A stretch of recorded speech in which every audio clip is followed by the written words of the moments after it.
He's had lots of success as an actor, but even before his recent health scare, Jamie Foxx had also experienced quite a bit of hardship over the course of his life. Here's how the Oscar winner has dealt with the difficulties. Foxx was abandoned by his parents not long after he was born, so his grandparents adopted him when he was just a few months old. In 2005, the actor told Oprah Winfrey, "I was never short on the love of a mother and father, though it came from an earlier generation of the family."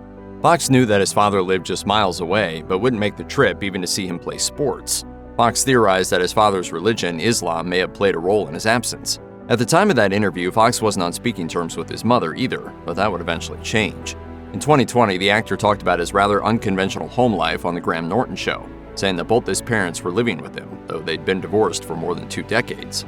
He still dates, so he has dates, but she'll go on his side of the house just to see who's in there, like, hey.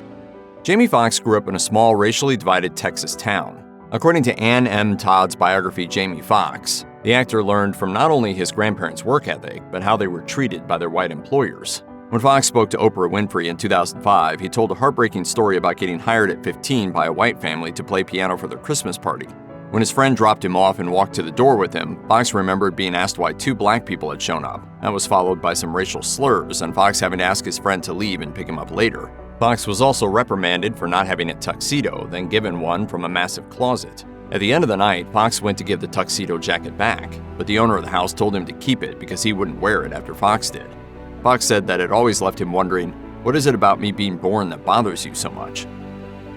Foxx spoke with the Daily Mail in 2009 around the time of the release of his film The Soloist. He had lost a considerable amount of weight for the film and admitted that he started hearing voices while filming. Foxx explained that his doctor told him the extreme weight loss could have kick-started the effects of some PCP that had been put in his drink during a college party. Foxx recalled that he had been drinking whiskey when suddenly, "I was almost in a coma and I couldn't move, couldn't talk, couldn't even say, 'Take me to the hospital.'" At the emergency room, Foxx found out that his drink had been spiked. He had active and frequent flashbacks for nearly a year afterward, saying a friend stayed with him during the worst times. "I was afraid of the dark and he would talk to me every night and calm me down and say stuff like, 'You're okay, the demons aren't real. He saved my life.'" The flashbacks got less frequent, but Foxx said that they lasted into his 30s. Foxx also talked to the Daily Mail about being hounded by a stalker in 2009. The actor said that he was staying in Philadelphia when a man tried to force his way into his hotel room twice. It was only after the man was arrested a month later that Foxx realized his would-be attacker had been arrested around 40 times and had a criminal record that included stalking and weapons possession. The man, Stephen Talliver, was ruled mentally incompetent to stand trial and was remitted to a psychiatric facility. Foxx said that the encounter had a lasting impact on him, explaining, "When I'm out, whether it's by myself or whether I'm with someone watching me, I'm always thinking, where's the way out? You have to think that there could be peril because of the life you lead, and you have to think about all the things that could happen."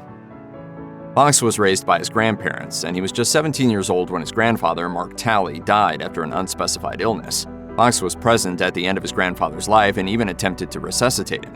Foxx's grandmother, Estelle Talley, died many years later in 2004 at the age of 95. For the last 11 years of her life, she had lived with Alzheimer's. Foxx recalled knowing that no matter how bad it got, he'd always known that she could sense his presence, and although she did live to see his success, she died just before he earned 3 Golden Globe nominations and an Oscar for his performance in Ray.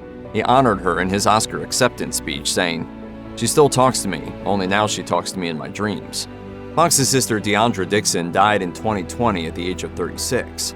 Dixon had lived with Foxx since graduating high school and served as an ambassador for the Global Down Syndrome Foundation. In an Instagram post, Foxx shared, "My heart is shattered into a million pieces. Deandra, you have left a hole in my heart, but I will fill it with all of the memories that you gave me. I love you with every ounce of me." I'm the king of... That's right. When Foxx was suddenly rushed to the hospital in April of 2023, his family offered no specifics about his condition, what had happened, or his prognosis.